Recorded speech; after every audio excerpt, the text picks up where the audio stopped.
Bien. Alors, pour nous parler de la transformation de notre métier et de la mutation du vendeur, je vais vous demander d'accueillir avec moi Christian Lemoine.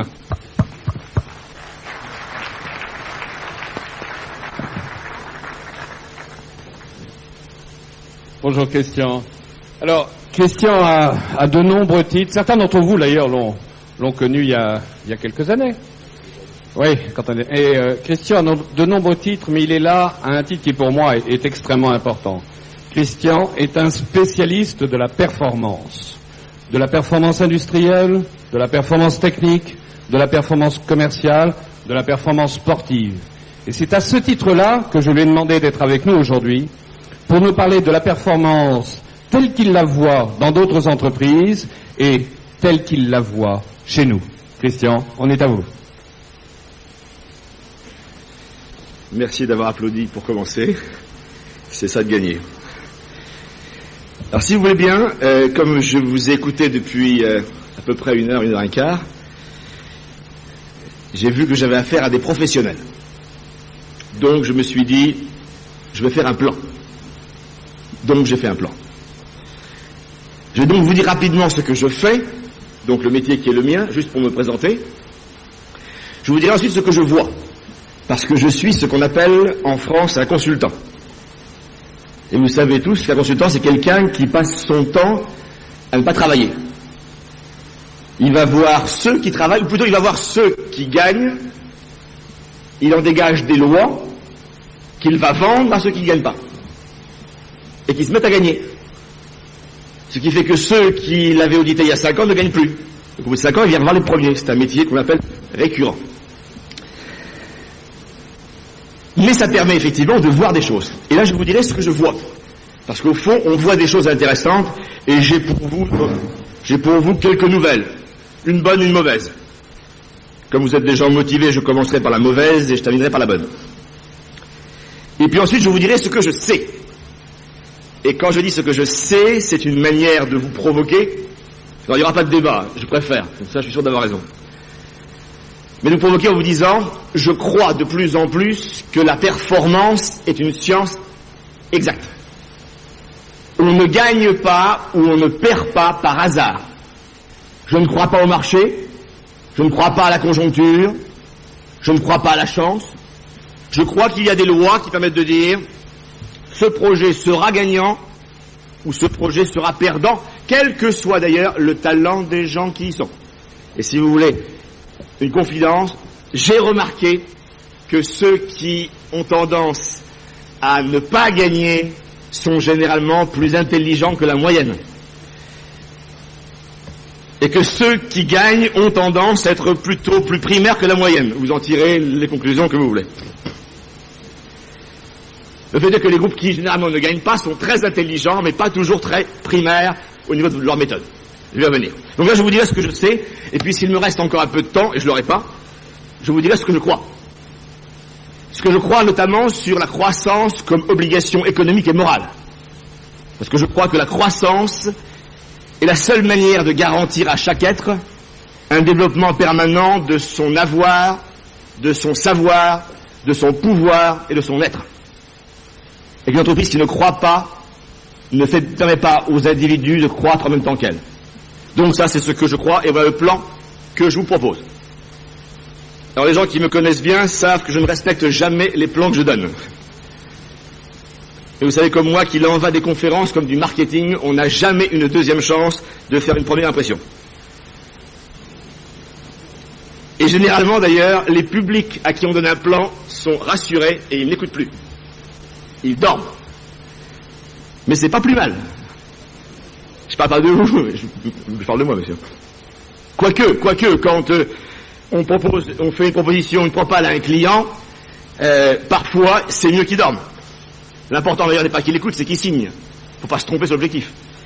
Et parfois, s'il écoute, il signera pas. Donc l'important, c'est qu'il n'écoute pas et qu'il signe. Bon. Donc, quand même, rapidement, ce que je fais. Ce que je fais très vite, mon métier, enfin ma passion à moi, c'est la performance. Ce qui m'intéresse depuis très longtemps, les gens qui me connaissent savent que je commence à être un vieux consultant, savent que une chose me passionne, c'est la performance. Qu'est-ce qui fait la performance d'un individu, d'un groupe, d'une entreprise ou d'une nation, ou d'un parti politique? Parce qu'au fond, c'est le même débat. C'est-à-dire, je vous montrerai que finalement, les élections présidentielles ne font que sanctionner des bons ou des mauvais managers pendant la campagne. Après, je ne sais plus. Donc, rapidement, mon métier consiste à essayer de voir pourquoi, finalement, un individu réussit. Alors, c'est marrant parce que ça m'a amené à aller voir des enfants surdoués. C'est quoi un enfant surdoué? A-t-il plus de talent que les autres? Et on verra que non. Mais il a un mode de gestion de ses projets extrêmement précis. On a été amené à aller voir des équipes de sport, de basket, pas celle de la France, hein. Je ne cite jamais les exemples où on perd. Il paraît que ça enlève du crédit. Donc je vous dirais que l'équipe de Cannes, par exemple, en football, est conseillée par nous depuis 18 mois, et pour ceux que le foot intéresse, on y a fait du bon travail. Donc, voir des équipes de sport, des équipes commerciales, et là on voit quoi? Eh ben on voit effectivement, on voit qu'il y a des règles, pour être rapide et simple, 5 règles tout le temps. Chaque fois qu'il y a un succès, c'est que les acteurs du succès, ou que l'équipe respecte 5 règles. Et chaque fois qu'une équipe perd, on s'aperçoit qu'elle oublie 1, 2 ou 3 règles. Tout à l'heure j'y reviendrai. IBM pendant un long temps me servait d'exemple, en montrant que même un géant puissant ne peut pas s'absenter des lois que je vous dirai. Pourtant le talent y était, évidemment, c'est pas vous qui direz le contraire, vous savez reconnaître le talent aussi. Les moyens étaient là et pourtant ils se sont plantés, et on verra que ce n'est pas par hasard. C'est qu'ils ont oublié 2 ou 3 lois fondamentales que je vous dirai. Donc c'est ce que je fais. Alors ce que je vois est simple, ce que je vois est rapide. D'abord, mauvaise nouvelle, il n'y a plus de budget. Nulle part. Les clients n'ont plus de budget pour vous. C'est la mauvaise nouvelle. La bonne nouvelle, c'est qu'il n'y a jamais eu autant d'argent disponible en France et en Europe. Tant au niveau des particuliers qu'au niveau de l'entreprise, l'argent est là, il est disponible. Ou plutôt non, il est potentiellement disponible. Mais ça veut dire que si on se contente, vous et moi, d'aller voir le client pour voir s'il a des problèmes ou des budgets, on a peu de chances de faire des budgets. Ça veut dire d'ailleurs que l'heure des preneurs d'ordre est terminée, commence maintenant l'heure des motivateurs. Vendre aujourd'hui, c'est motiver un client, c'est le manager, c'est lui redonner un espoir qu'il n'a plus, un projet qu'il n'a plus, pour qu'il retrouve un budget qu'il a. Et pour éviter d'ailleurs que son budget, il le dilapide dans des lieux inutiles. Parce qu'aujourd'hui, le concurrent, ça n'est pas l'autre constructeur, c'est celui qui est passé avant moi. Et si finalement, mon client vient de se payer un siège social, eh bien j'aurais du mal à lui vendre un grand système. De vous à moi, il eût mieux valu qu'il achète un grand système qu'un siège. Tout le monde sait bien que les sièges somptueux font des marges basses. Et que plus les moquettes sont épaisses, et plus les marges sont petites. Donc on l'aurait plus aidé avec un bon système. Donc, la nouvelle est claire et elle est mauvaise. On ne peut plus aller voir un client en disant « Avez-vous un projet, avez-vous un problème ?» On doit aller le voir, on doit l'écouter et on doit se demander, avec le talent qu'il a et l'offre que j'ai, jusqu'où je pourrais l'amener. Et à quel projet auquel lui-même n'ose pas, je pourrais l'emmener. Et c'est parce que le désir sera retrouvé que le budget sera découvert. Ça, c'est la mauvaise nouvelle, ça veut dire qu'il faut changer d'univers. La bonne nouvelle, c'est que moi, personnellement, je suis toujours frappé quand les gens me disent « Le monde a changé », je ne trouve pas que le monde ait changé. Je ne pense pas que le monde ait changé beaucoup, ni le client beaucoup. Par contre, je me demande si parfois l'entreprise n'a pas oublié des fondamentaux qui l'ont fait gagner hier. Au fond, je ne suis pas sûr que ce soit le client qui ait changé. Parfois, je pense que c'est nous qui avons un peu changé. Et parfois, je me dis, mais je ne pense pas à vous, qui êtes un îlot d'excellence, mais je pense aux autres. Les propals que nous faisons à nos clients, au fond, n'ont plus la passion de l'offre qu'on avait hier. Et si le client n'achète pas, c'est pas qu'il ne le veut pas, c'est que mon offre n'est pas puissante. D'ailleurs, de vous à moi, je reste convaincu que le marché n'existe pas. L'offre prime la demande. Et quand le marché est plat, c'est que l'offre est molle. Et aujourd'hui, une des questions à se poser, c'est est-ce qu'effectivement, en général, les forces commerciales françaises offrent leurs produits ou leurs services avec des yeux qui brillent?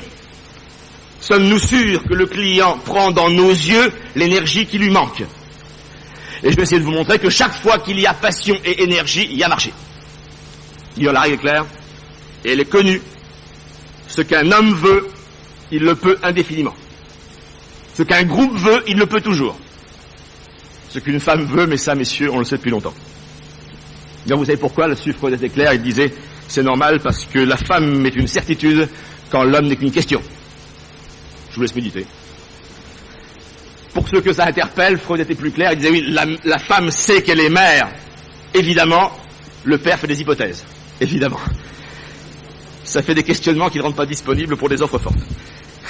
Bon, j'arrête. On m'a dit, tu fais bien quand même. Hein? Donc voilà, ça c'était pour ce que je fais, c'était pour ce que je vois. Et pour répondre rapidement, je pense effectivement que nous sommes, ça vous savez mieux que moi, à la veille d'une fabuleuse explosion de notre marché. Mais il ne va pas venir de lui, il faut le recréer.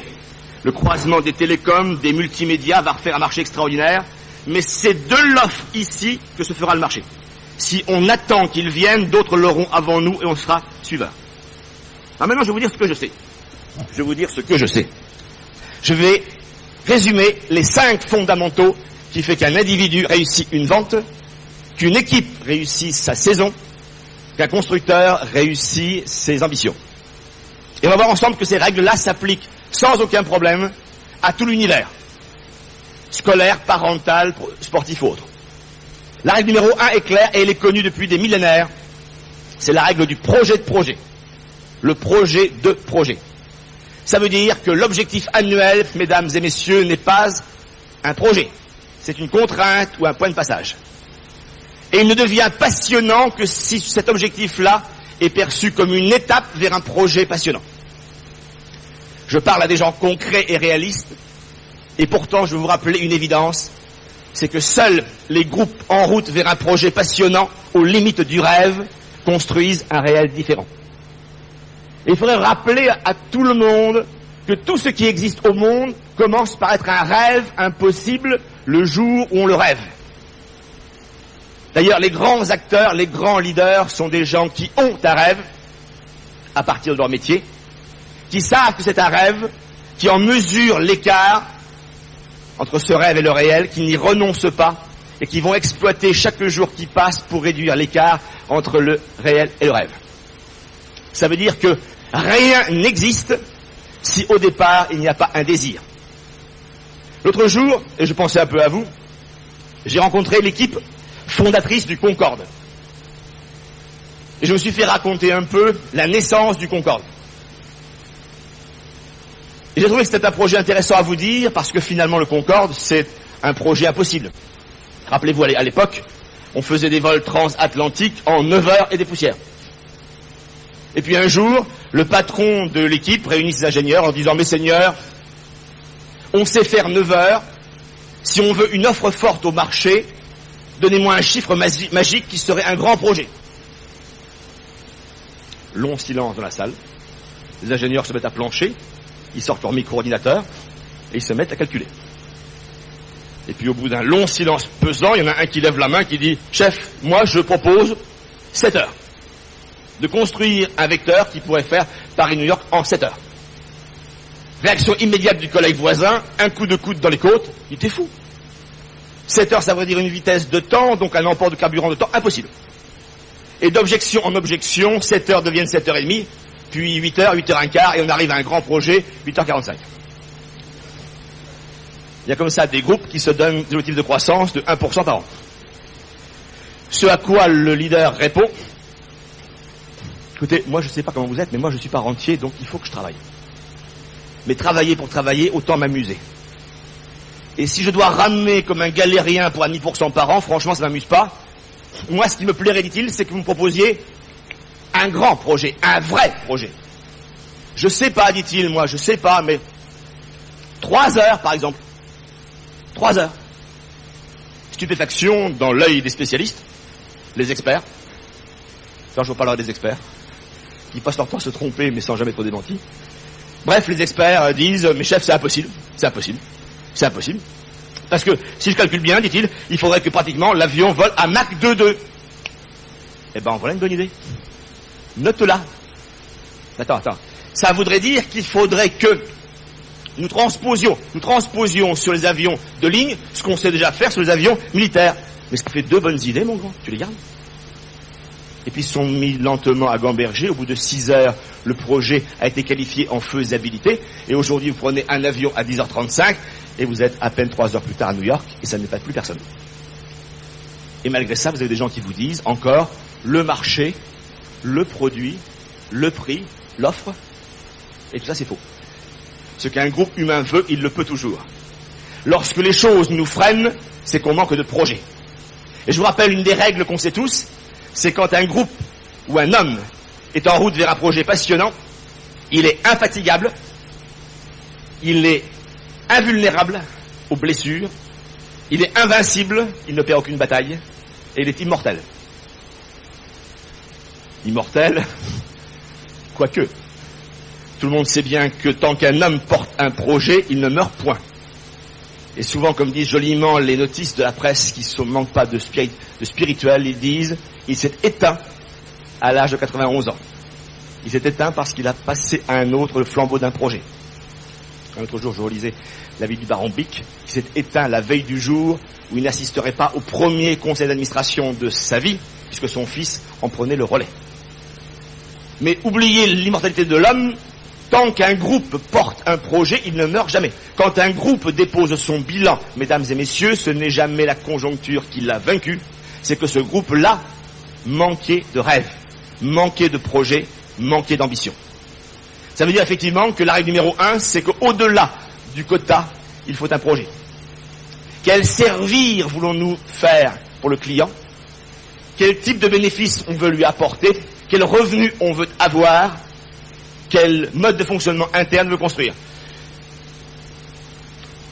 L'exemple que j'ai en tête rapidement, c'est l'exemple de l'équipe de Cannes en football. Je ne veux pas abuser du sport, mais c'est juste une petite référence. Qui, il y a quelque temps, appelait une de nos équipes en disant, en substance, nous sommes le 27 novembre, nous sommes 17e en classement de la première division, 17e sur 20. On ne marque plus aucun but, le sponsor n'est pas content, et il parle de ne plus payer les traites. Est-ce que vous pouvez nous aider à faire quelque chose? Et à ce moment-là, on lui demande, mais c'est quoi votre projet? Ce à quoi il nous répond, vous savez, déjà, ne pas descendre en seconde division. Ce à quoi, bien évidemment, on lui dit, c'est pas un projet. On ne se déplace pas pour un petit projet. Boutade du président au bout du fil qui dit, enfin, on ne peut pas viser, nous, à être européens en fin d'année. On dit, vous voulez parier pour voir? Juste pour le jeu, pour le plaisir. On se fait ensemble le projet de prendre cette équipe qui est 17e, de bâtir un projet avec l'entraîneur, le président et les joueurs, d'être 5e européen en juin, 6 mois après, et on regarde. Et on a fait ce que tout le monde sait faire, un projet en 48 heures, un projet de réseau, un projet d'agence, on a redéfini les règles du jeu, les missions, et 6 mois plus tard, la même équipe était européenne. Avec les mêmes joueurs, les mêmes terrains et le même entraîneur. Pour ceux que ça intéresse, il s'appelait Boro Primorac. C'est vous dire si c'était pas si simple. Hein? Mais l'histoire n'est pas finie. Parce qu'ils ont commis une erreur. Étant arrivés à la place de 5e européen, ils ont commis une erreur, c'est qu'ils ont interrompu le contrat avec nous. Je ne dis pas ça pour être mercantile, mais quoique. En France, il y a une tendance fâcheuse à rompre trop vite avec ses consultants. Alors, il en va souvent des consultants comme de l'antibiotique. C'est pas parce que le symptôme a disparu que le virus, pour autant, ou le démon, pour autant, est éradiqué. À bon entendeur, salut. Bref, ils ont rompu le contrat. Mais comme on est des gens sympas quand même, on leur a donné 3 consignes. Toutes simples. Une, faites la fête. Faites la fête. Il faut apprendre à faire la fête. Alors je vous dirais qu'il n'y a pas de performance d'intelligence sans plaisir. Ce qui parfois me terrifie, c'est l'intelligence des groupes et le manque de plaisir qu'ils ont à le faire. Oui, je sais. Bref, on leur dit faites la fête. Et puis deuxième consigne, la troisième je l'ai oubliée mais peu importe. La deuxième c'était ne recrutez pas des gens, des joueurs qui seraient des compétences, mais qui n'adhéreraient pas en missionnaire au projet. Parce qu'on avait fait un projet joli, un projet de porte-fanion de la ville, un projet de vitrine des compétences de la ville. Bref, un projet un peu moral, un projet un peu rêve. Donc on dit, ne recrutez pas des joueurs, quel qu'en soit le talent, s'ils n'adhèrent pas au projet. Et bien évidemment, ils n'ont pas écouté, parce qu'ils ne payaient plus. C'est le vieux débat. Et ils ont recruté 3 joueurs de haut niveau, je vous passe les noms, peu importe, si ce n'est que le potentiel technique de cette équipe a doublé. Mais avec des gens qui étaient plutôt des compétences de diva, des stars, que des équipiers d'un projet. Et la même équipe, à la fin de l'année, est retombée en division 2. Il faudra un jour le méditer. Ça veut bien dire que quand un groupe est porté par un projet qui est à la fois un rêve technique et un rêve humain, quels que soient les moyens, il gagne. Quand il n'y a plus de projet, on peut aligner les compétences, on ne gagne pas. Et ce qui m'a un tout petit peu inquiété, si vous me permettez, dans ce que j'ai vu tout à l'heure, c'est que j'ai vu beaucoup de gens parler de compétences. Or, on ne meurt jamais par manque de compétences. On meurt par manque de désir. Le problème de l'Occident aujourd'hui, c'est qu'il n'a plus de désir. C'est qu'il n'y a plus de rêves à accomplir. Il n'y a plus de projets à bâtir. Il n'y a plus de cathédrales ensemble à réaliser. Et ça fait finalement que l'ensemble de nos collaborateurs, qui ont beaucoup travaillé, beaucoup réussi, s'ennuient un peu. Voilà. Et regardez les présidentielles pour aller vite. Pour aller vite. Et alors, sans aucun esprit partisan, vous pensez bien. Je ne veux pas prendre le risque d'avoir une option politique devant 1200 personnes, quand on sait qu'il y en a 49% et 51, ou inversement. Donc quand je parle de politique, c'est juste pour le plaisir d'illustrer. Amusez-vous à regarder les programmes, non, les slogans. Croire en la France, c'est un programme. C'est pas un projet. Le changement n'est pas un projet. C'est un programme. Et de vous à moi, les programmes, ça ennuie tout le monde. Parce que le programme, c'est tais-toi et rame. Dont les gens ont besoin, c'est de rêve, pas de programme. Donnez-leur un rêve, ils vont inventer le programme. La France pour tous, c'est un projet. Peu importe ce qu'on en pense. C'est la vision d'un autre réel où les gens voient un bénéfice. Voilà. Ce que je vous dis est clair. Si on a un projet derrière l'objectif, on gagne. Si on vise l'objectif, la pression de l'enjeu détruit le plaisir du jeu et forcément on ne gagne pas. J'ai vu Candeloro aux Jeux Olympiques venir avec un projet qui est imposer un autre mode de patinage masculin. Il ne visait pas la médaille, il visait davantage à changer l'option du monde. Eh bien, il a chuté et pour autant il a eu une médaille 3e. Ça veut dire très clairement que ce dont les gens aujourd'hui ont besoin, c'est quelque part de lire dans les yeux de leurs vendeurs un futur différent. Et là-dessus, il y aurait beaucoup à dire, mais c'est pas mon débat, je suis pas compétent. Mais je sais une chose, c'est qu'aujourd'hui le client, il lit dans les yeux de son vendeur si le vendeur pense à lui ou à lui. Et si quelque part le vendeur se construit en écoutant bien le client, parce qu'on écoute le client pour quoi faire ? Pour savoir tout ce qu'il fait de bien sans moi, et pour me demander, avec tout le génie qu'il y a chez Bull, jusqu'où je peux l'emmener. Et à quel rêve auquel lui ne songe plus, je peux l'amener à nouveau à adhérer. Et si quelque part le client, je suis sérieux, je suis parfois client, lit dans les yeux du vendeur une passion de servir, on commence à signer. Mais pour ça, il faut raisonner non pas un objectif, mais un projet. Je suis clair ? Voilà. Si j'avais plus de temps, je vous dirais, lisez des biographies, et vous verrez. Relisez la biographie de Giscard d'Estaing, dont le père Edmond avait sur le fils un grand projet. Quand le fils est venu au monde, je vous le disais jadis, quand le fils est venu au monde, il a pris son fils Edmond dans la main, comme Henri IV son fils, en disant, il sera ministre des Finances à 45 ans et président à 50 ans. C'est le projet du père sur le fils. Et toute sa vie, il entend ça. Ce qui fait qu'on raconte l'anecdote suivante, c'est que l'inspecteur d'académie vient au cours de CM2, il interroge tous les élèves en disant et toi mon petit Hervé Mourat, tu veux faire quoi plus tard ? Il dit moi c'est Bull France. Oui, ça marche. Et il arrive à Valérie et dit et toi tu veux faire quoi plus tard ? Il dit moi je veux être ministre des Finances à 45 ans et président à 55 ans. Les mauvaises langues ont toujours dit qu'à l'époque, il ne sait pas ce que ça veut dire. Après non plus, disent les autres. N'empêche que, ce qui prouve bien que le projet prime la compétence. Oubliez ça. Non, c'est juste pour rire. Voilà. Règle numéro 1, c'est la règle essentielle. Aujourd'hui, il y a à craindre ceux qui ont des problèmes, pour dire autrement. L'entreprise aujourd'hui, il y a 2 entreprises aujourd'hui, on sait regarder aujourd'hui l'entreprise, ceux qui ont des problèmes et ceux qui ont des projets. Eh bien, écoutez bien ce que je vous dis. Ceux qui ont des problèmes et qui viennent pour résoudre des problèmes n'en finiront pas de réparer les problèmes, s'épuiseront à les réparer et jamais ne gagneront. Réparer les problèmes, c'est comme récupérer une voiture en panne, on a payé un prix fort pour avoir la même chose qu'avant. Eh oui, et au bout du compte, les gens disent qu'est-ce que j'ai fait au bon Dieu pour avoir des revenus aussi bas. Vous manquez de projets. Et puis il y a ceux qui ont des projets, ceux qui ont des projets n'ont pas de problème. Parce que le problème, et je suis sérieux, c'est une provocation. Le client me pose un problème, donc c'est une niche. C'est un savoir que j'ai pas, et je vais exploiter le problème qu'il me pose pour un projet que je sais pas faire. C'est évident. Je vous ai bien connu, longtemps connu. Les grands commerciaux sont ceux qui vendent ce qu'ils savent pas vendre. Par contre, là où vous avez fait de grands progrès, c'est que ça jadis c'était bien, mais la qualité avait tendance à être oubliée. Maintenant, vous faites tout en même temps. Vous vendez ce que vous n'avez pas vendre et vous essayez d'être conforme, c'est mieux. Mais ça manque parfois un peu de projet, mais c'est une image. Règle numéro 1. Alors si j'ai plus de temps, je vous dirais que tous les enfants doués en classe, comme par hasard, ont des parents qui portent sur eux un grand projet. Pas forcément répercuté. Pas forcément annoncé, parce qu'un projet parental de haut niveau est stressant. Un projet lu est motivant. Et je suis d'un sérieux total, tout le monde sait que les grandes écoles sont peuplées d'enfants dont les parents avaient d'emblée le rêve qu'un jour les enfants s'y asseraient.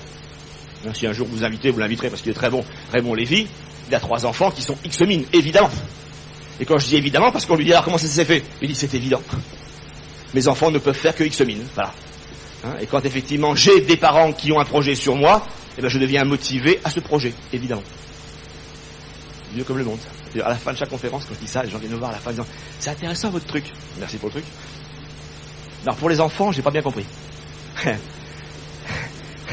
Parce que là, le truc, c'est pas bien, parce que moi je voudrais bien faire un X-mine, mais franchement, en maths, il est nul à un point tel que je me demande si c'est pas génétique. Vous savez qu'en France, on raisonne toujours comme ça. Il y a les gens doués qui ont des gènes et les gens pas doués qui ont un accident de poussette.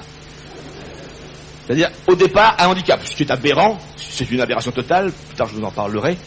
Les gens ont tous les talents du monde, mais pas toujours les bons managements du monde. Bref, quand la personne vient me dire subrepticement, parce que moi, je vous dis, il est gentil, mais nul en maths. J'ai pas compris le grand projet dont vous parlez. Je dis, c'est pas compliqué, c'est quoi votre grand projet pour lui? Et la réponse qui claque comme un fouet, vous savez si déjà il rentre au PTT, je dis, vous voyez. Et en plus, c'est montrer qu'on ne connaît pas la Poste qui a beaucoup bougé depuis 10 ans. Je sais parce que j'y travaille, donc c'est vous dire. Je ne sais jamais s'il y a de la Poste ici, non, je peux rien comprendre. Non, en plus c'est vrai. Voilà. Sérieux. Tout à l'heure, d'ailleurs, si vous avez envie d'y méditer, je dis bien un projet destiné, pas forcément imposé. C'est-à-dire, ne vous trompez pas, tous les grands performeurs ont hérité d'une culture familiale un grand projet à achever. C'est une évidence statistique à 100%. Donc le projet marque l'individu et le groupe. Et si vous voulez mon avis, aujourd'hui, si les clients n'achètent pas, c'est parce que la France, n'ayant pas de projet, l'entrepreneur en France a plus l'objectif de maintenir ses marges que d'avoir un projet. Et si vous voulez mon avis pour en terminer, IBM est un bel exemple de ce qu'on peut se planter lourdement malgré une puissance colossale, parce que quand on est leader au niveau d'IBM, avoir comme projet maintenir sa part de leader n'est pas un projet. C'est-à-dire quand quelque part vous voyez des projets qui commencent par maintenir, il faut être sûr que le déclin est écrit. Et le projet, quand on est leader, n'est pas de maintenir sa part de marché. Le projet est de dire quel service on ne sait pas rendre aujourd'hui, on doit rendre demain à nos clients pour justifier les revenus qu'on nous donne. C'est-à-dire là, on voit quelque part que le projet est toujours un projet de haut défi technique et de grande morale. Ça veut dire très clairement, quand on est payé à ce prix-là, la question à se poser, c'est jusqu'où pourrait-on avoir l'ambition de les servir pour être fier de l'argent qu'on gagne? Je ne suis pas sûr qu'il y a 10 ans, IBM a ce genre de discours. Et il l'a payé de 100 000 emplois, et on sait ce que ça veut dire même pour nous.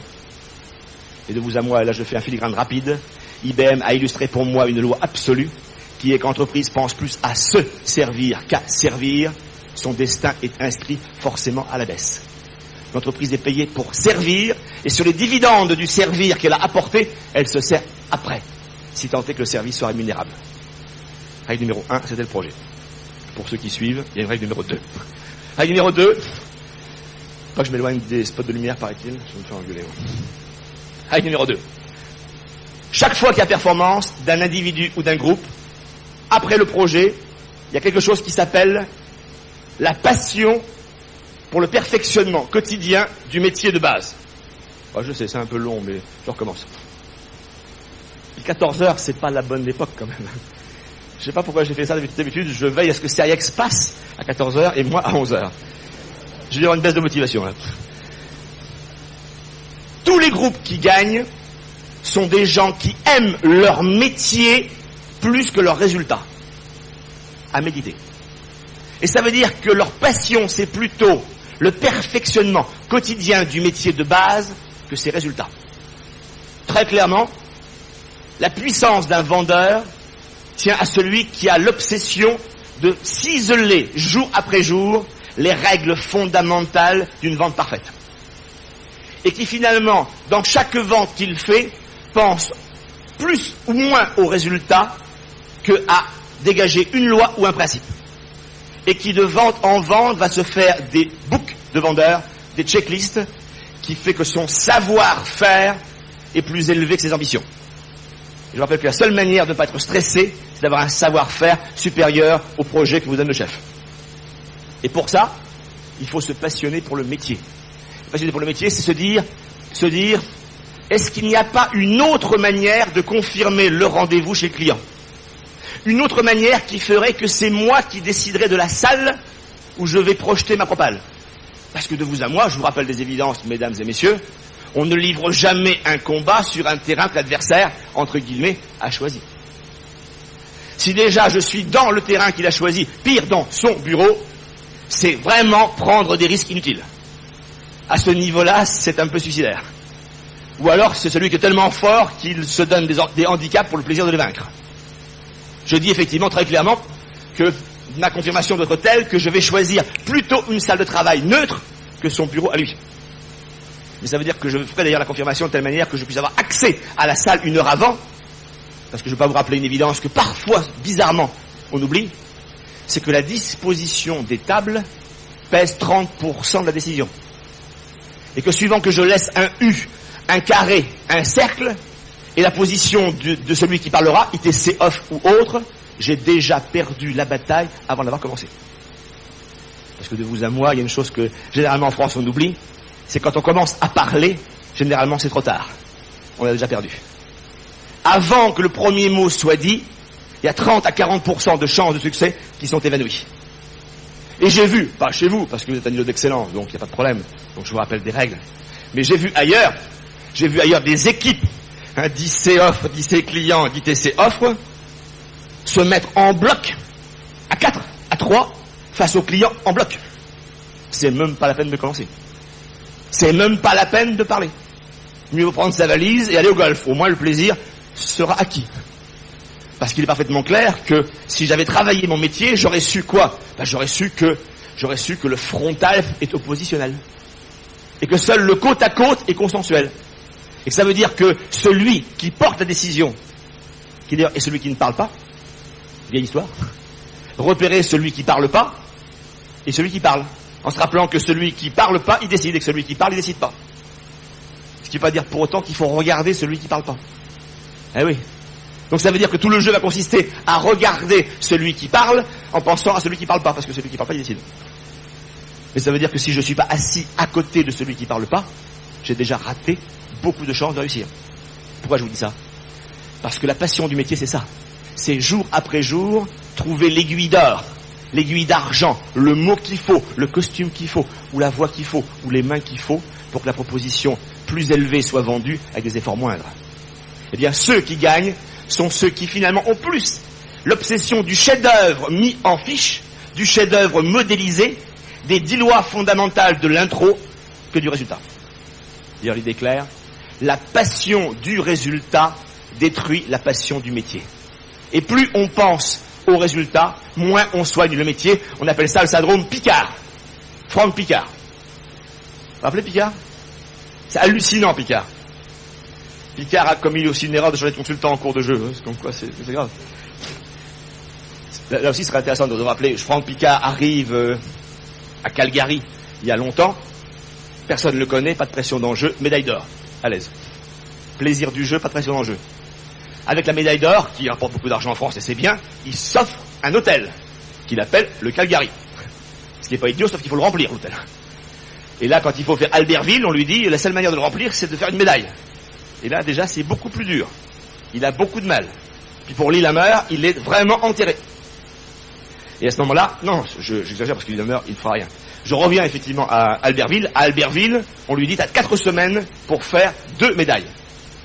Une dans la descente et l'autre dans le super G. Et il est mal entraîné, il n'est pas à l'aise, il se sent pas la médaille. Et il va faire ce qu'il faut faire dans ce cas-là, c'est qu'il choisit un coach qui va le faire travailler le plaisir du geste. Il s'appelle Jean-Pierre Houry, peu importe.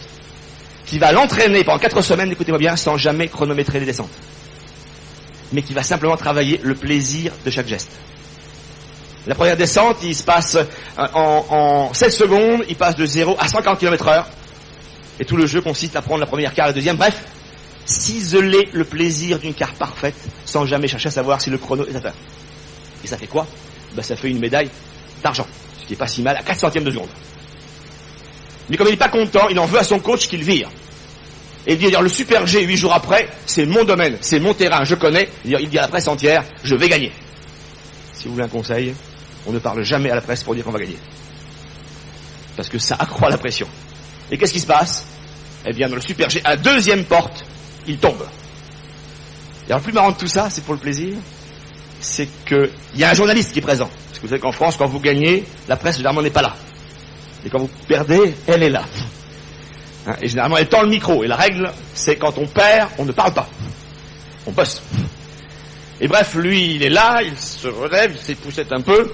Et puis, le micro est tendu, on dit, alors, Franck. Parce qu'en plus, on le tutoie, monsieur. Et il répond un mot historique. Ce que je vous dis est vrai, vous pouvez vérifier. Il y a un mot historique. Il vient de perdre le super G à la deuxième porte. On dit, alors, et il a ce mot historique. Il dit, il y avait de la neige. Je vous jure que c'est vrai. Et devant la stupeur du journaliste, qui quand même, lui, il avait vu quand même. Hein, il explique que, oui, il y avait une neige pas tassée dans le... Enfin, tout le monde sait bien que dans un super G, il y a de la neige dans les virages. Bref, ça veut dire une chose importante. Et là, je m'adresse au manager, mes seigneurs. Si vous voulez détruire un vendeur, mettez une pression permanente sur le résultat. Et vous allez lentement le détruire, parce qu'à force de penser au résultat,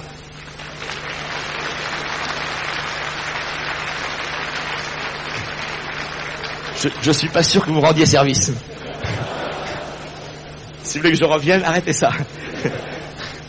Déjà que je me demande combien de temps ils vont me laisser parler. Alors, attendez. Quand même, je suis consultant. On va le dire autrement. Non, parce que je ne voudrais pas que mon propos soit mal interprété. Et puis, à la limite, franchement, mon propos, c'est plutôt de vous donner quelques conseils, coup de main, plutôt qu'autre chose. Je dis toujours 2 choses. Le manager doit mettre une pression sur les résultats et une surpression sur les basiques. Et ce que je dis est important, parce que la pression sur le résultat est importante, parce que c'est le réel. C'est pas à vous que je vais apprendre que si le réel, sans arrêt, fait que les dépenses sont excédentaires par rapport aux recettes, on meurt. Ok? Donc il faut des résultats. Mais il faut un manager qui définit, tout à l'heure j'en parlerai, un contrat basique, qui est on va travailler ensemble les fondamentaux et les process de vente qui t'amènent sans problème au résultat. Et moi, je rêve aujourd'hui de chef de vente qui débriefe une vente gagnée pour essayer d'en dégager des fondamentaux économiques. Et ce qui me désole souvent en France, sauf ici, parce que vous faites très très bien, c'est que quand on a un succès, on l'applaudit, et puis c'est tout, alors qu'on devrait le débriefer et en dégager 1, 2 ou 3 lois fondamentales pour en faire un mode industriel. Parce qu'un manager, c'est un industrialisateur de génie. Quand j'ai gagné, j'ai eu un coup de génie, une forme extraordinaire. Et le débriefing sert à ça. Vous savez que dans l'aviation, quand on fait un vol quel qu'il soit, on est débriefé. Avec faute ou sans faute. A fortiori quand il y a pépin. Et c'est ça le rôle du manager. C'est effectivement de débriefer les succès et les échecs, d'en dégager des fondamentaux, je vais y revenir, et de mettre en place une pression considérable en disant tu as le droit de ne pas réussir tes résultats, mais aucun droit de ne pas progresser sur les fondamentaux. Et de vous à moi, j'ai vu parfois des propals qui ne méritent pas d'être exposés à un client pour ce prix-là. Ça, c'est une faute basique.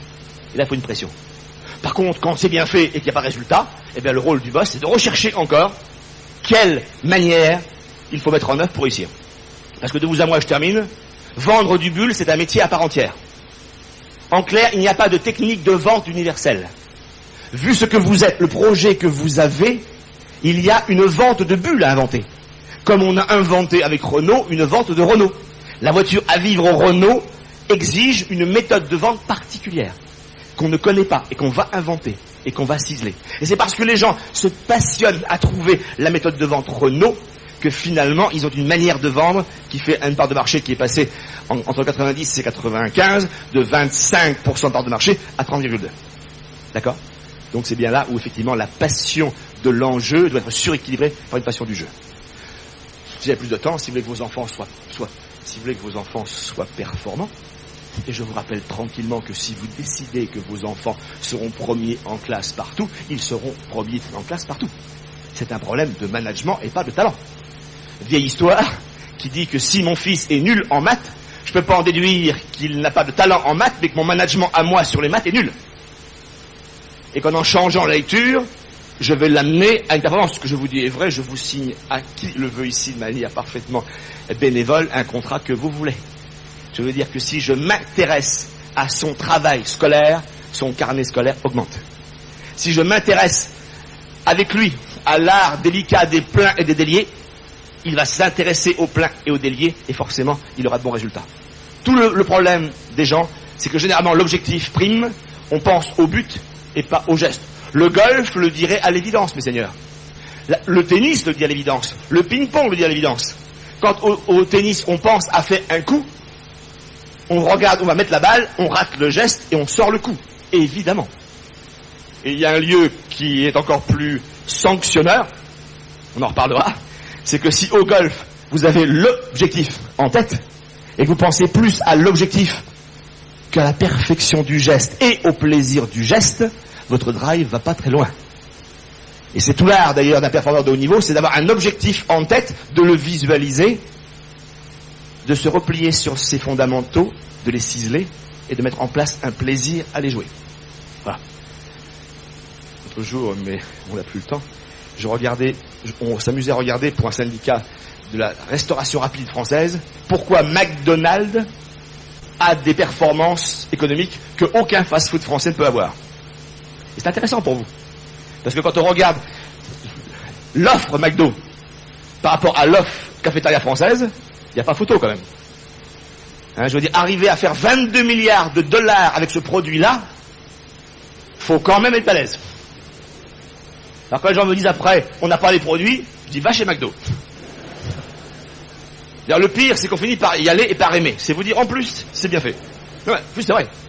Amusez-vous à voir ce qu'on appelle l'offre différentielle d'une cafétéria, où il y a du lapin chasseur, du poulet, je sais pas quoi. Enfin bref, c'est une vraie nourriture. Et vous allez chez McDo, c'est intéressant. Alors, je me rappelle qu'il y a 15 ans, les experts avaient écrit, il est impossible que McDo puisse s'implanter en France dans la patrie de la gastronomie. Disaient les experts. 15 ans après, ils sont implantés, les mêmes experts signent toujours d'ailleurs. Le seul métier intéressant en France, c'est l'expert. Moi je me rappelle Jean-François Poncet, extraordinaire, spécialiste des relations franco-allemandes. Quand le mur de Berlin a été ouvert, il a fait un article extraordinaire en disant, moi je vous dis en tant qu'expert, que la réunification de l'Allemagne n'est pas avant 10 ans. 10 mois plus tard, elle est réunifiée, et qu'est-ce qui se passe? Rien, il est toujours expert, c'est vous dire, c'est un beau métier expert. Bien, donc les experts disaient quoi? Ils disaient impossible. Et j'arrête là-dessus 2 secondes. Savez-vous où on a compris le succès de McDo? C'est qu'ils ont fait de chaque métier élémentaire un métier à part entière auquel ils ont su passionner les gens. Là-dessus, ce serait intéressant d'y revenir. Je veux dire, rien que l'art de dégager les frites de la friteuse, ils en ont fait un métier, avec des fondamentaux et des mesures d'excellence. C'est-à-dire, de vous à moi, tous les managers y passent dans un parcours initiatique. Mais il n'empêche qu'effectivement, ils ont une manière, vous connaissez l'histoire, ils vous disent avec une emphase extraordinaire. Alors je vous rappelle que McDonald's a une université d'hamburgérologie. Non mais c'est vrai, non mais c'est génial. Quand je vends du hamburger, c'est un métier, ils en ont fait un métier. Et ils ont une université. Et d'ailleurs, à l'entrée de l'université, vous avez une petite pyramide en cristal transparent, et dedans, il y a le premier hamburger de Ray Kroc, le fondateur. Bon, c'est risible. C'est risible, mais n'empêche qu'ils ont dit remettre un ticket à un client, c'est un métier à part entière. Et ils l'ont travaillé. Parce qu'ils se sont rendus compte que quand on remet un ticket à un client en baissant les yeux, on dit je sais bien, ça va pas ce prix-là. Alors en plus c'est vrai.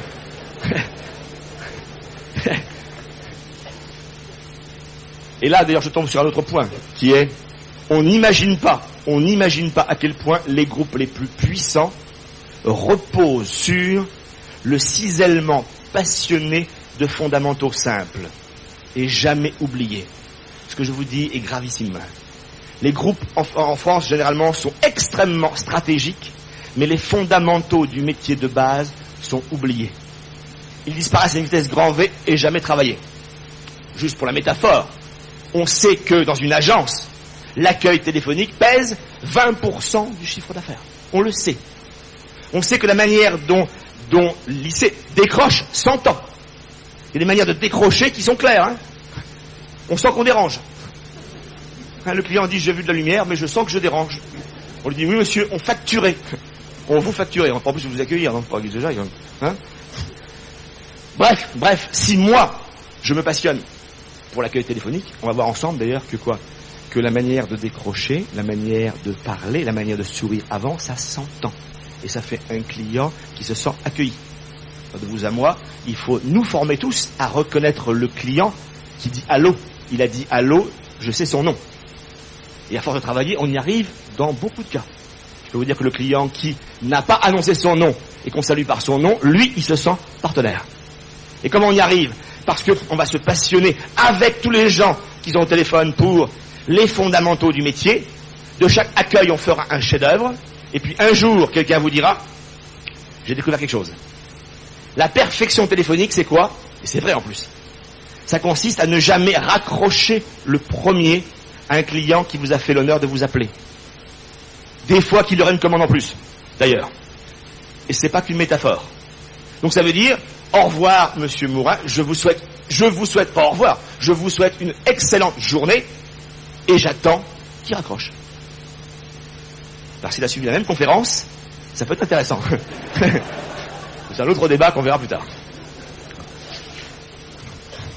Pour résumer le propos, la passion du métier, l'obsession d'en faire un chef-d'œuvre, d'en dégager des modèles, d'en ciseler les fondamentaux, ça pèse 40% des chances de réussir.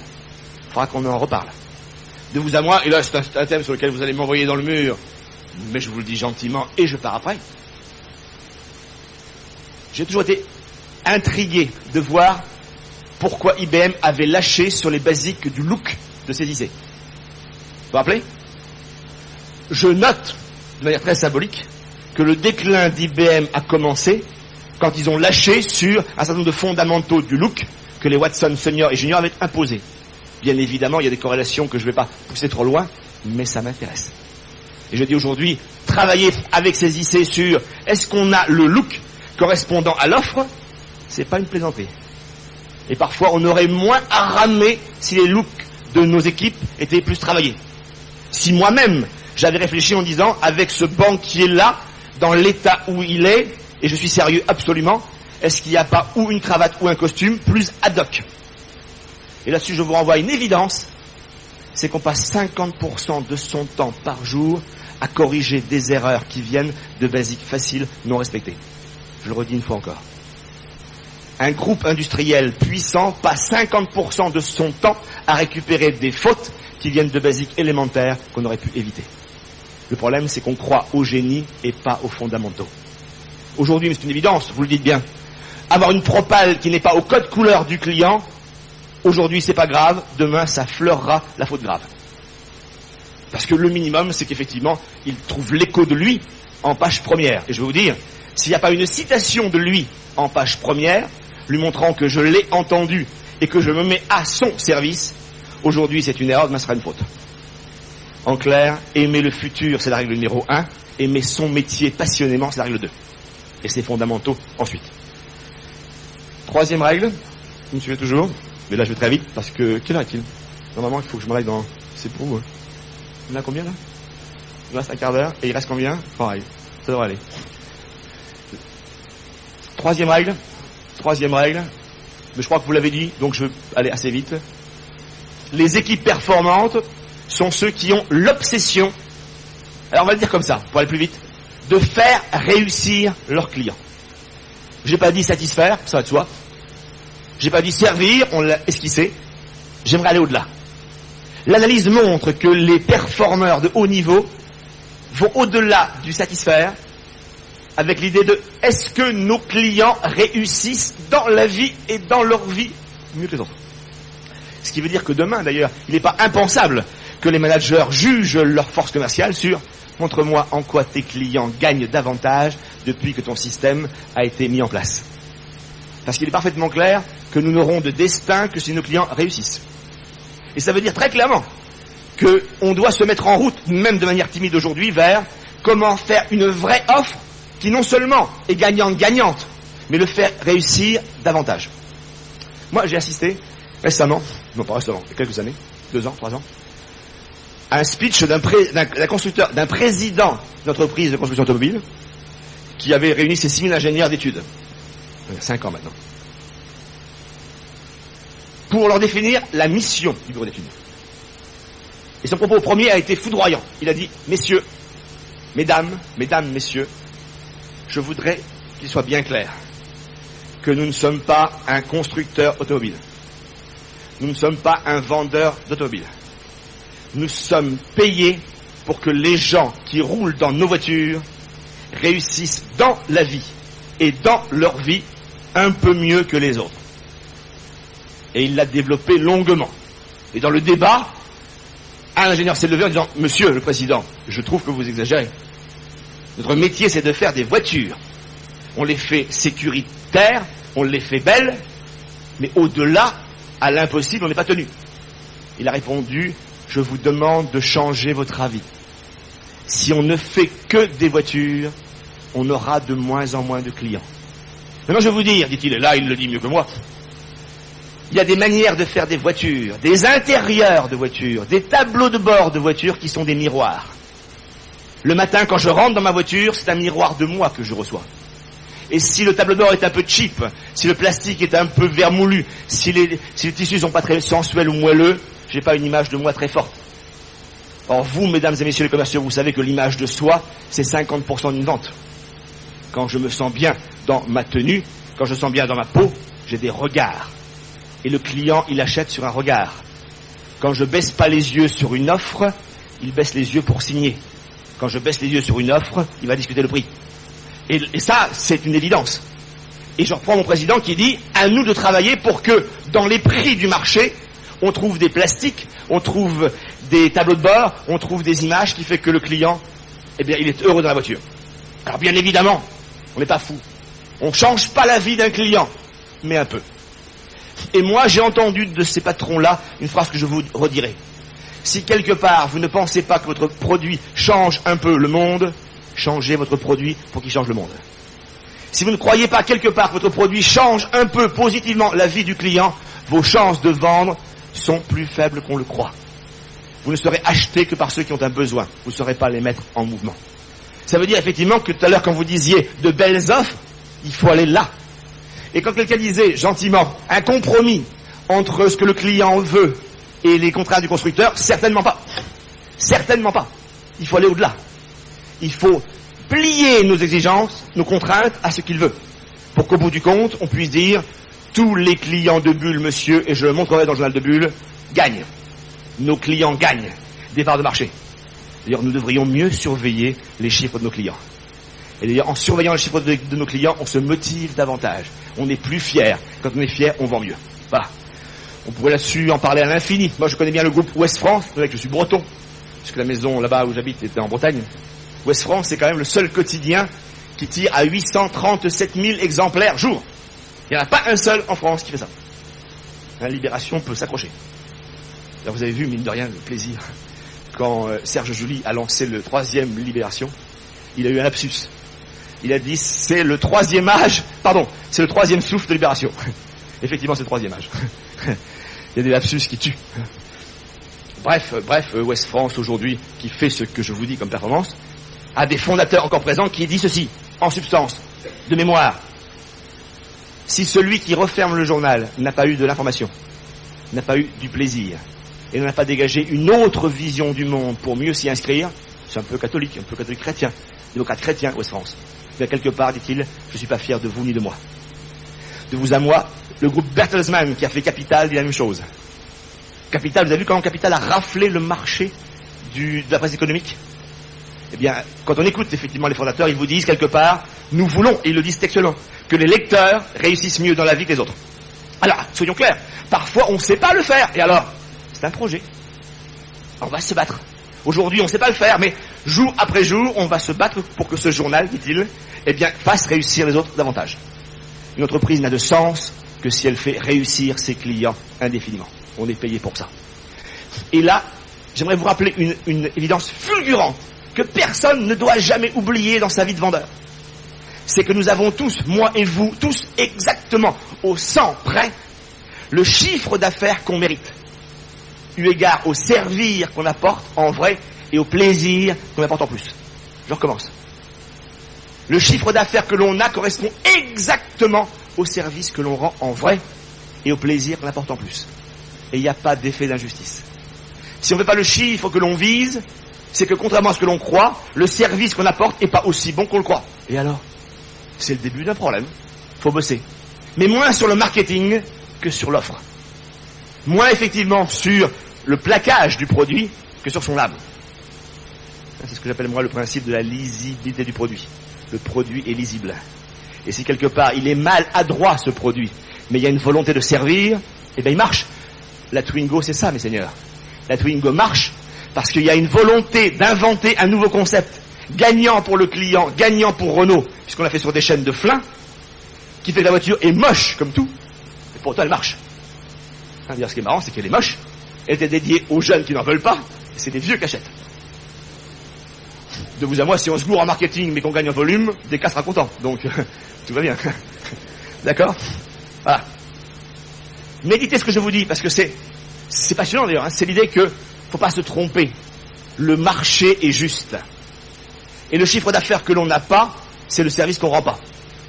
Et si parfois, je vous le dis lentement, si parfois on a le servir, pensez au plaisir. Parce que si par ailleurs nos clients n'ont pas un vrai plaisir à bosser avec nous, on aura du mal à les rendre fidèles. Et j'ai de bonnes nouvelles pour vous. Vos compétiteurs commencent à devenir un tantinet arrogants. Ce qui veut dire que les distributeurs les supportent parce que le produit est bon, mais il en va de vos distributeurs concurrents comme de moi par rapport à Air Inter. Tant qu'ils sont en monopole, je supporte. Mais le jour où ils seront plus en monopole, ils le paieront 10 ans. Évidemment. Et c'est pas fini, c'est évident. Hein, et c'est à vous rappeler ça, le plaisir. Ça sert à rien d'avoir un grand produit si l'arrogance est telle que les gens sont humiliés de l'acheter. Je connais aujourd'hui des gens qui trouvent que le compact pour aller un peu vite, ça commence à bien faire. Alors ils vont l'acheter, ça veut dire que la bonne nouvelle n'est pas pour demain, mais vous avez un marché potentiel. Mais à condition bien sûr que quand le client vous appelle et raccroche, il n'est qu'une envie, c'est de vous rappeler. Pour le plaisir. Et je suis sérieux. Quel est le taux de plaisir que les gens ont à bosser avec nous? D'ailleurs, on pourrait s'amuser d'ailleurs. Ça. Quel est le taux de plaisir qu'ils ont à lire nos factures? Non mais je suis sérieux. Parce que la facture déjà c'est pas marrant, mais il y a des libellés quand même qui exagèrent un peu. Hein? Parce que si en plus il faut qu'ils se décarcassent pour comprendre pourquoi ils payent, quelque part là, j'ai appris chez vous il y a 10 ans une règle qui est chaque fois qu'un client fait un effort, on perd 1 kilo franc. J'ose pas vous dire les kilos francs vous passez tous les jours. Non c'est pas vrai ça. J'arrête. Non c'est pas vrai parce que le plaisir est grand, mais bon, faites mieux la prochaine fois. Le projet, la passion du métier, le cisaillement des fondamentaux, qui est le 2 bis, pour les dames qui notent. Je suis frappé, en France, on ne note plus jamais. Moi je m'en fous, hein, je suis payé quand même. Mais notez bien que les gens qui écoutent sans écrire ont bien l'intention absolue de ne rien retenir. Surtout s'ils opinent la tête, tout ça. C'est de l'évacuation auditive. Moi je dis ça comme ça, mais quand moi je suis surpris, moi je suis vendeur, hein, évidemment. Quand je vais avec mes consultants, je suis surpris de voir que les jeunes générations, pleines de talent pourtant, hein, ils écoutent le client et ils n'écrivent pas. Alors si vous voulez un avis, ne pas sortir chez un client avec 15 pages de notes, mais de vraies notes, au mot à mot. Parce que c'est dans le mot à mot qu'on va comprendre son vrai problème ou le vrai décideur. Quelque part, c'est gravissime. Eh ben non, ils écoutent tout, mais ils ne notent pas. Et alors pour ceux qui notent, donc 4e règle, 4e règle, le management positif. Il faut un projet, la passion du métier, des fondamentaux qu'on cisèle, c'est le 2 bis. La passion de faire réussir, je viens de le dire. La 4e règle est importante, c'est celle du plaisir. J'y viens. Et là, il faudrait vous redire quelque chose d'assez fondamental. Mais vraiment fondamental, parce que je suis pas sûr qu'on vous l'ait dit un jour. C'est qu'il n'y a pas de performance sans plaisir. L'intelligence est fille du plaisir. C'est parce que les gens ont du plaisir dans le commerce qu'ils écoutent bien et trouvent la bonne offre. Ça veut dire que c'est le plaisir qui donne la performance. La volonté, jamais. La volonté est un petit wagon, rappelez-vous, je vous le disais il y a 10 ans, la volonté est un petit wagon, un petit locomotive qui traîne un petit wagon, quand le plaisir est une grosse loco qui traîne 100 wagons. Et tout l'art, effectivement, tout l'art de la réussite, c'est d'être en situation de plaisir. C'est d'avoir des enjeux élevés, d'avoir des basiques faciles à appliquer et de se mettre en plaisir rien qu'en les mettant en œuvre. Et là, il faudrait vous rappeler des choses évidentes, mais juste pour les méditer. Qui dit que tous les gens doués sont des gens qui ont eu des managers parentaux ou professoraux passionnants et passionnés. On est doué dans les domaines où on travaille avec des gens passionnés, passionnants et positifs. Ça veut dire qu'on rend les gens intelligents, et je pense à vos clients, en cherchant leurs points forts, en connaissant leurs points faibles, en parlant de leurs points forts, sans parler de leurs points faibles. Vieille histoire. Je vous le dis en 2 secondes pour vous rappeler ceci. Si vous voulez que vos enfants soient doués en classe et performants, il faut regarder leurs bonnes notes absolument et leurs mauvaises jamais. Ce que vous faites tous les jours, c'est très bien. Ça veut dire qu'il a 19 1/4 en ping-pong et il a 2 en dictée. Je ne parle que du 19 1/4 en ping-pong. Et c'est comme ça que j'en fais un X-mine. Et c'est sérieux. Et là, il faudrait prendre le temps de savoir que chaque fois qu'on met le doigt sur un point faible, on rend les gens plus compétents, mais moins confiants. Et dans l'enjeu de la performance, c'est la confiance qui donne le résultat, pas la compétence. Quand les gens sont compétents sans confiance, au bout du compte, ils sont intelligents sans résultat. Et tout l'art, effectivement, de la performance, c'est d'être en sorte que les gens soient toujours en spirale de succès et de progrès.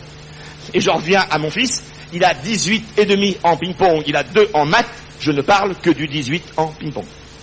Et je dis, c'est bien ma fille. C'est tout. Alors s'il n'est pas habitué, il dira, t'as pas dû voir. Mais comme vous êtes blindé, vous allez dire, si j'ai vu. Et je me doute que ça a dû être plus difficile que tu croyais. Ah, maintenant, s'il me comprend, dit-il. Et là-dessus, il faudrait que je vous en parle longuement. Le management positif, ça consiste à travailler sur les points forts de nos clients. Voulez-vous un exemple extraordinaire? On a mis des années avant de le comprendre.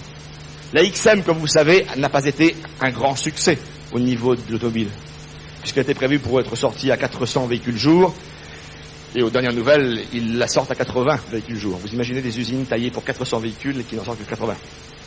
Pourquoi? Parce qu'il y a eu des pannes à répétition, en connectique. Des pannes infinies qui fait que le client s'est lassé, écœuré et parti ailleurs. Alors savez-vous quelle est la loi en matière de management? Une loi dit, une entreprise doit toujours innover sur ses points forts et copier ses points faibles. Le point fort de Citroën, pour aller un peu vite, c'est la suspension. C'est la liaison au sol et la direction. Ça, c'est points forts. Tout le reste, ce sont des points faibles. Et pour l'XM, ils ont fait le contraire. Ils ont copié pour ce qui est de la suspension et ils ont innové en connectique. Ben, ça a coûté quasiment 4 milliards de francs. Ce que je vous dis est vrai. Mine de rien, ce que je vous dis est important. Il faut que vos offres clients soient calées sur le point fort du client. C'est-à-dire qu'il faut prendre le temps de savoir quel est le point fort du client. Et c'est pas si simple. Quelle différence y a-t-il entre Renault et Peugeot? Quelle différence y a-t-il entre Airbus et McDonald's? Et c'est sûr qu'ils ont des points forts différents. Et tout le rôle du vendeur, c'est de trouver le point fort et de l'enrichir. De vous à moi, chaque fois qu'on fait une offre sur un point faible du client, on va le ruiner. Ce que je vous dis est à méditer. Ça veut dire qu'on ne fait jamais une offre pour diminuer un point faible, c'est pas notre job. Notre job à nous, c'est de cultiver son point fort. Parce que je reviens à mon fils, si je dis je suis content du ping-pong, parce que je suis content du ping-pong, ben la prochaine fois, il aura 20 en ping-pong et il aura 5 en maths. Et avec ça, je le remets en succès et en progrès. Comme disent les spécialistes, donnez-moi un point de progrès et je fais du génie. Pour le plaisir, je vous rappelle, on appelle ça, au niveau des parents, le syndrome des chevals. Oui, je sais. Je sais qu'on dit des chevaux, merci.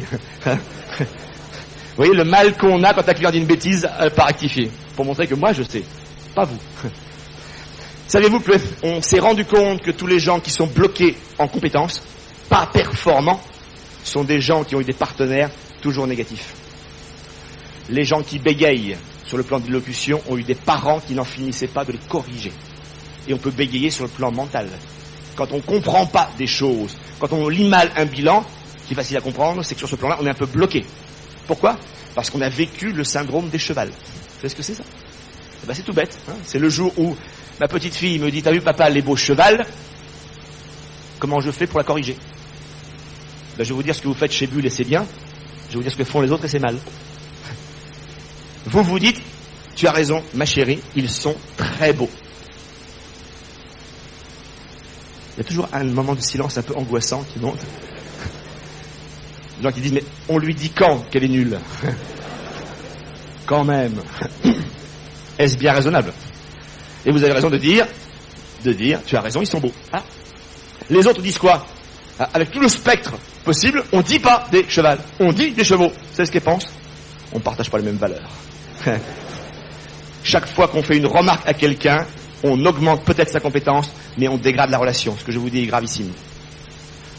Je n'ai pas le temps, mais un jour, je vous expliquerai peut-être comment Senna est devenu un dieu sous la pluie, alors que son premier essai était un essai lamentablement échoué. Il a terminé sa première course sous la pluie à 11 tours derrière tout le monde. Mais le coach qu'il avait à l'époque a été attentif à ne pas assister à la défaite, à s'en aller, à dire qu'il n'avait rien vu, jusqu'à ce que Senna demande à être entraîné sous la pluie.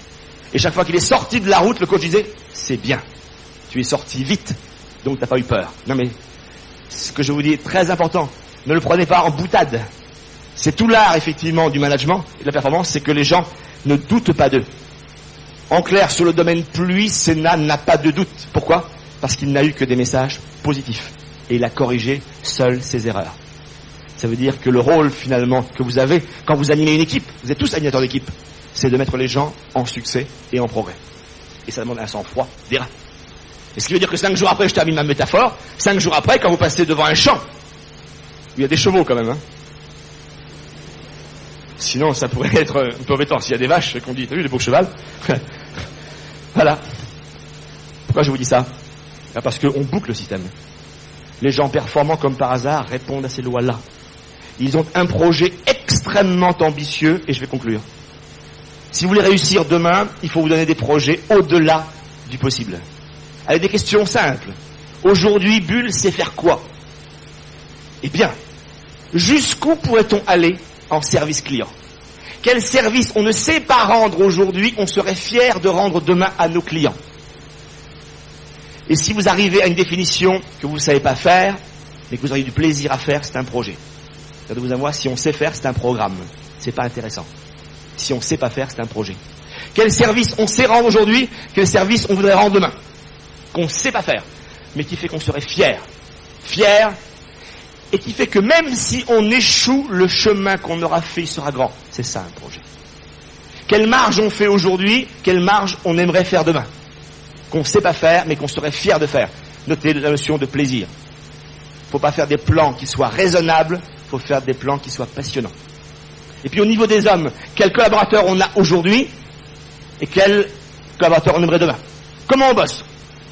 Voilà. Et nos partenaires, comment on les traite ? Vous avez un losange parfait.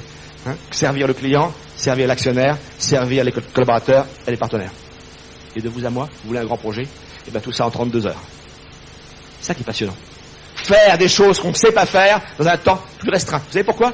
Parce que les gens performants sont des gens qui ont la certitude d'être en route vers un progrès technique et humain. Et si quelque part on a le projet au niveau du réseau ou de l'agence d'avoir des services encore plus grands, des marches plus belles, dans un climat humain plus fort, en moins de temps disponible pour moi, ça devient un projet passionnant. Et je vous rappelle des choses intéressantes. Quand Challenger a explosé le 8 janvier 1987, le 17e tir, on a fait auditer le programme qualité par Neil Armstrong, le 13e homme à avoir mis le pied sur la Lune. Il a conclu son rapport d'audit en disant, dans cette entreprise remarquable qui s'appelle la NASA, qui d'ailleurs de vous à moi aujourd'hui, est-ce un hasard, licencie 23 000 ingénieurs. Dans une entreprise remarquable d'ingénieurs, depuis 10 ans déjà, il n'y a plus de grands projets. Apollo fut un grand projet. Maintenant, il n'y a plus que de grands programmes, mobilisants, certes, mais pas mobilisateurs. Et ça fait Shuttle, qui récemment a été sur le pas de tir immobilisé, 100 millions par jour, parce que 2 pivers mangeaient la mousse isothermique. C'est-à-dire quand les systèmes sont par 2 pivers enrayés, c'est vous dire s'ils sont devenus très complexes, donc pas jouables. Avoir un projet, c'est effectivement se demander jusqu'où on peut aller pour que le client soit servi. Donc ça veut dire un projet. Une fois que vous avez un projet, et je terminerai là-dessus en disant maintenant, mon métier. Comment vais-je travailler mon métier jour après jour pour faire plus de résultats avec moins d'efforts? C'est ça l'enjeu. Faire beaucoup plus de marge de service avec moins d'efforts. Et là, c'est observer. Observer qu'on a raté une vente et que finalement, il y a un moment où les gens ont commencé à mettre leurs mains devant leur bouche et que c'est un mauvais signe. Quand les gens mettent leurs mains devant leur bouche, c'est qu'ils commencent à trouver que ça a duré un peu. Et que sauf à leur donner la parole, il est temps d'arrêter. Et ça veut dire que j'en tire une loi fondamentale qui est je parle tant que les gens sourient, quand ils ne sourient plus, je les fais parler. Et je me mets à écouter. Bref, je me fais de mon métier un chef-d'œuvre. Ce serait intéressant un jour que vous alliez dans un cockpit d'Airbus pour voir toutes les checklists des pilotes, qu'ils ne relisent pratiquement jamais, mais qu'ils ont disponibles. Chaque pépin qu'ils ont eu, ils en ont tiré une loi et un principe. Ça fait le savoir. C'est ça que j'appelle moi la passion du métier. Et ça veut dire que jour après jour, vous savez vendre plus, vous savez vendre mieux avec moins d'efforts. Parce que vous savez qu'il y a un moment où il faut parler, un moment où il faut écouter. Vous savez comment on prend des notes. Vous avez repéré que quand un client tousse et s'éclaircit la voix, c'est pas n'importe quand. Et quand il tousse sur le mot de budget, à mon avis, le budget le fait tousser. Et c'est pas une image. Et que j'ai intérêt à le savoir pour la prochaine fois. Ça, c'est la passion du métier. D'accord? Et ça veut dire, dernier mot, que les grands enjeux à venir ne demanderont pas de vous de grands efforts, de grandes stratégies, mais des fondamentaux que vous appliquez et que vous utilisez avec plaisir. Ajoutez à ça la passion de servir, de faire réussir le client et le plaisir de jouer ensemble. Alors, je vous promets que vous serez invulnérables. Parce que le destin d'une entreprise n'a jamais été à l'extérieur. Le destin de Bull, comme de toute entreprise, est ici. Si vous avez envie du futur, si vous aimez le métier, si vous inventez le vendre Bull comme personne ne l'a inventé, avec des checklists bien faites, si effectivement vos clients réussissent, et si votre plaisir à travailler est tel que vous arrivez fatigué le matin et vous partez en forme le soir, c'est ça l'entreprise. On arrive fatigué le matin et le soir on sort en forme. Et pas l'inverse. Et pas l'inverse. Parce que le plaisir d'entreprise, c'est l'inverse. Hein, le patron du réseau engueule, c'est une image monsieur, stresse le niveau au-dessus, qui stresse le niveau en dessous, qui stresse le niveau en dessous, et puis ça arrive à lycée client, qui rentre chez lui et qui stresse madame, qui stresse l'aîné, qui bastonne le cadet, qui écrase la queue du chat. Et j'ai des pétitions. Les chats sont fatigués d'avoir des lycées fatigués parce qu'ils ont plus de stress que de plaisir. Ceci pour dire que de toute façon, c'est gagnant-gagnant. Si effectivement le management est bien fait, si vous gagnez, tout le monde y gagne. Les clients y gagnent. C'est ça qui est important, parce que c'est eux qui nous font vivre. L'actionnaire y gagne parce qu'il doit être rémunéré. Vous y gagnez parce que vous avez droit aux revenus distribués de vos efforts accumulés. Vos partenaires aussi. Ça veut dire, et ce sera mon dernier mot, ne croyez jamais, s'il vous plaît, c'est ce que j'ai moi appris en 15 ans, ne croyez jamais que les grands défis demandent de grands efforts. C'est pas vrai. C'est-à-dire, quand il y a de l'effort, il n'y a jamais de marge. Quand il y a du stress, il n'y a jamais de rendement longtemps. Les grandes ambitions demandent ni de grandes stratégies, ni de grands efforts, mais un métier qu'on fait avec plaisir, ensemble, j'aime bien, vite et ciblé. Et vous allez apprendre comme ça que finalement, doubler le chiffre d'affaires en 5 ans, c'est un jeu. Il faut le faire comme un jeu. Et puis vous aurez appris entre-temps à avoir des clients heureux, des actionnaires comblés. Vous serez, vous, des individus achevés, et les partenaires vous sauront dire merci. Merci et à bientôt.